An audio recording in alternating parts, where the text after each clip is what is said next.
কড়াইয়ের মধ্যে দিয়েছি পালং শাক, একটু লবণ দিয়ে দিচ্ছি। পালং শাকটা আমি সেদ্ধ করে নেব। সেদ্ধ করে নিয়েছি, এর মধ্যে দিয়ে দিয়েছিলাম একটু গোটা রসুন। দেখুন রসুনগুলোও সিদ্ধ হয়ে গেছে। আর এই শুকনো লঙ্কা একটু ভেজে নিয়েছি, পেঁয়াজ ভেজে নিয়েছি।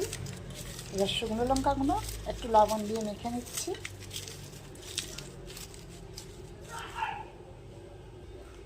শুকনো লঙ্কা আর পেঁয়াজ ভাজাটা একসঙ্গে মেখে নিচ্ছি।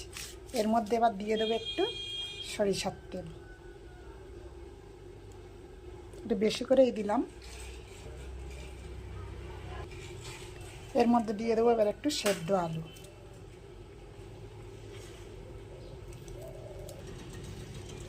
এইবার দেখুন সবটা একসঙ্গে সুন্দর করে মেখে নেব।